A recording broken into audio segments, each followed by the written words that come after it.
Welcome to MarcusG.tv. I am Chef Marcus Giuliano. I'm a chef on a mission. Today's mission's politics. I really don't talk about politics much. But if you ask me, I'll tell you. So this video is kind of for like the people that have asked me, and I'm going to explain. And if you don't watch the whole video, don't comment. Because I know that's going to happen. People like to do that. They see the title of a video, they see my tweet, and they immediately start responding without getting the whole picture. People ask me who I'm going to vote for.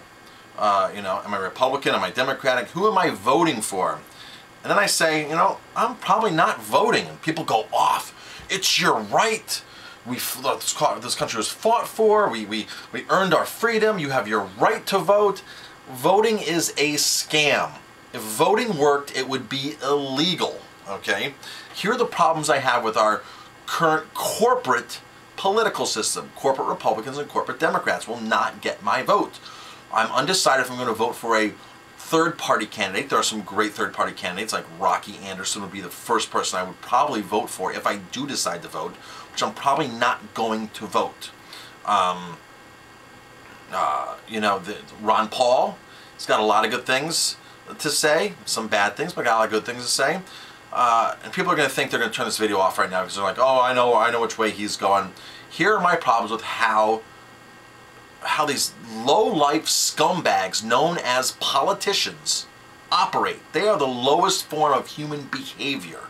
They're criminal, they're disgusting, and they don't care about us at all. Let's talk about, what they do in their personal lives and what they don't do for us. So, since I'm on the organic side and I'm a chef, let's look at the GMO stance, genetically modified organisms. Most of you might know what those are. They've been around in the U.S. since the early 90s. They go unlabeled in our food supply, unlabeled and barely tested for safety. And there's severe consequences. There's tons of books out there and lots of scientific literature on the dangers of genetically modified foods. So, the Bush administration, the Obama administration, even the Clinton administration were all gung-ho organics, okay? The wives were gung-ho organics. That's what they wanted. In a recent interview with Walter Scheib, I don't know how recent, but it was an interview with Walter Scheib, the chef at the at the White House, when he was there for 2 terms, he was instructed to source organic food for the president and his family to eat, okay? Organic food was a mainstay. In fact, Romney's wife in 1998 was diagnosed with multiple sclerosis, and she openly says in 2002 that she was cured of that with organic, wholesome food and holistic medicine, okay? Now, Obama's wife, we know she's planted the garden. She's very strict organic as well. So why in the hell are these guys pro-GMO? You have Obama who goes and supports, puts Mike Taylor in charge. Mike Taylor's a former, head of Monsanto, the leading company. None of these presidents have done a single thing. So they do it there at home is different than what they do in office. So they don't care about what's going on. They care about where the money comes from. It's all political ties. See, the average senator and congressman, they're multi-millionaires. If you go online and do a search, you'll find out some of these guys are worth $100 million, $200 million, $300, even $450 million. These guys are not normal people. They make $174,000 salary, which is still far exceeds the average household income in America. They're not on the same playing field as most average Americans. While our salaries go down, their salaries keep going up, and their net worth keeps going up because they're concerned about the money and they're in tight. Honestly, when I vote, I'd love to vote for a school teacher. I'd love to vote for a firefighter. I'd love to vote with people that are in reality of what's going on. These people have no clue of reality because they're bought. They are bought by big corporations. When you vote for a corporate Republican, corporate Democrat, you're not voting for the person, you're voting for the company that's backing backing them. Monsanto, GE, the nuclear industry, okay?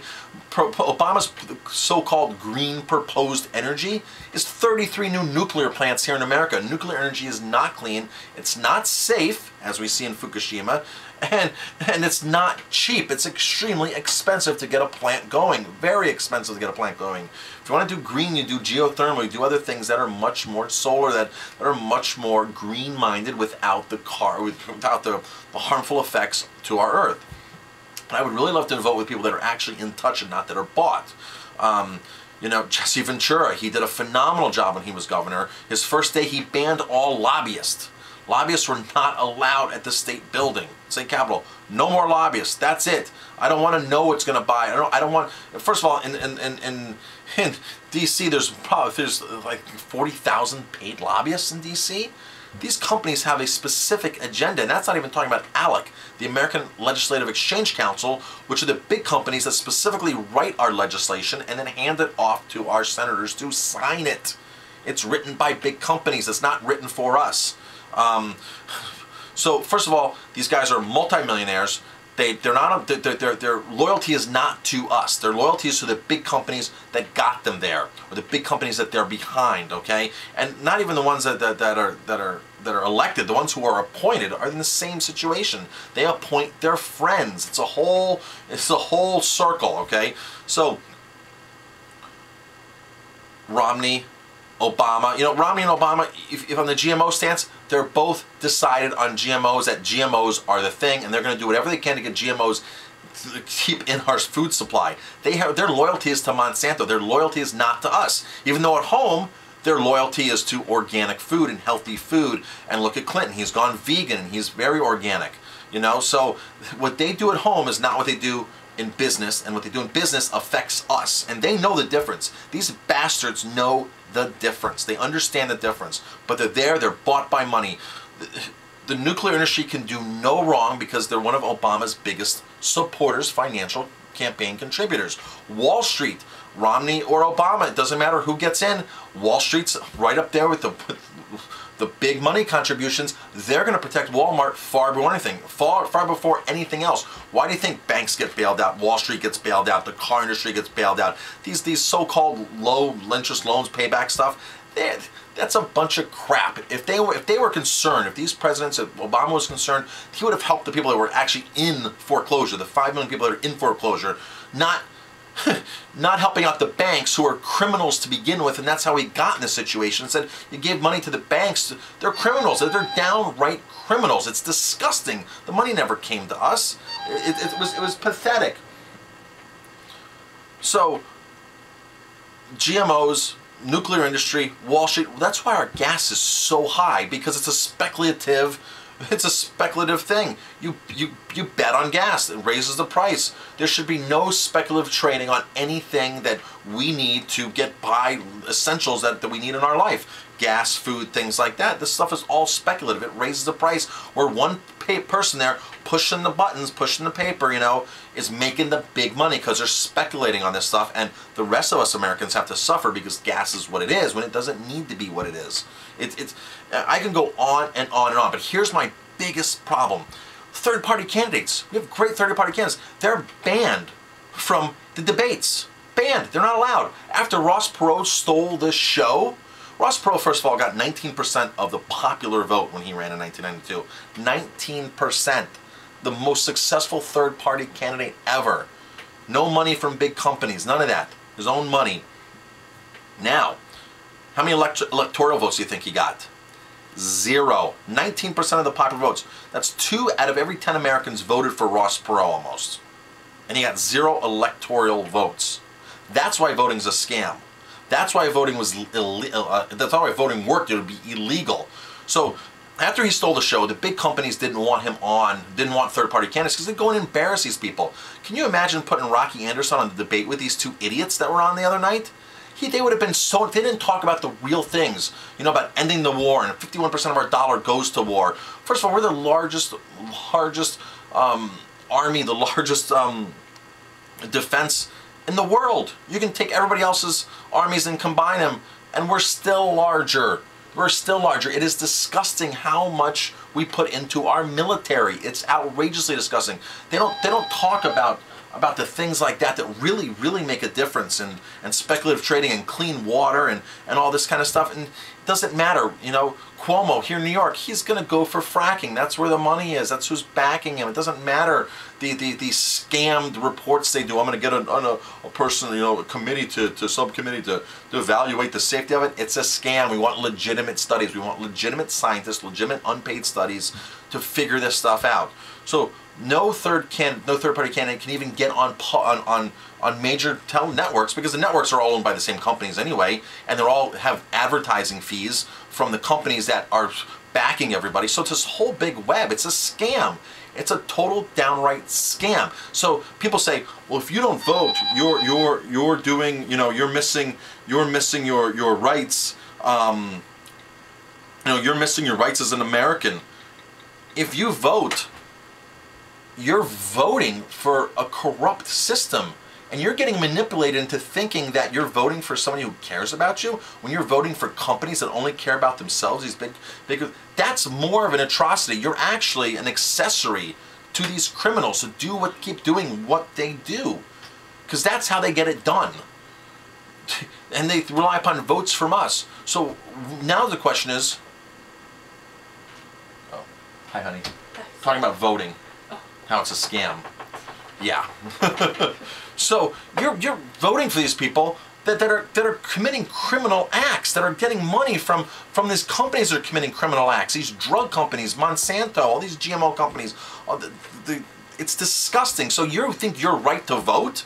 Your right to vote is ridiculous. It's a hoax. It is a total hoax, because there's never the fair presentation put out there. Put Rocky Anderson on. Put all these legitimate third-party candidates that have no money coming in from big corporations, and see what they have to say. The big corporations don't like it. They never will like it, and they never have liked it. So that's why the system is what it is. And the more you keep voting, the more you keep supporting a system that's never going to support you. It's just not going to do it. We need a major wake-up. You know, I've heard that if 40% of us don't, if only 40% of the population votes or less, then the election is null and void. And I heard that from Gerald Salante, who does Trends Magazine, Trends Institute, very, very knowledgeable person on politics. So he says less than 40 or less percent vote. That's a large population, part of our population now voting. The election's null and void. That would send a message to Washington to say, what you guys are doing is not right, and it's screwed up, and we're done putting up with your crap. That's the bottom line. We put up with their crap, and we go vote, and we say, I'm going to vote for one of the two lesser evils. You're voting for one of the two lesser criminals. A criminal's a criminal. That's it. That's the bottom line. You're voting for a criminal. You're downright voting for a criminal. You're going to make me feel bad because I don't want to vote for a criminal? Well, that's your right. People get so tied up in this whole thing. You have to vote. You have to vote. You have to vote. You know what? You keep voting for your criminals. I'm not going to vote for the criminals. You can't blame me for putting them in office. So there you go. I could go on and on all day about how much of a scam this is, and that none of these candidates, these mainstream corporate Republicans, Democrats, care about anything that's ever going to make the difference. They're never going to banish the Federal Reserve, which is the biggest crock of crap in the U.S., and that's why we're in part of our financial situation. None of this is ever going to happen. Things that make a difference will never, ever happen. So you keep voting for your criminals, but just leave me alone, because I'm not voting. Most likely, I'm not voting. So there you go. That's the reason. Hope you watched the whole video before you made a comment on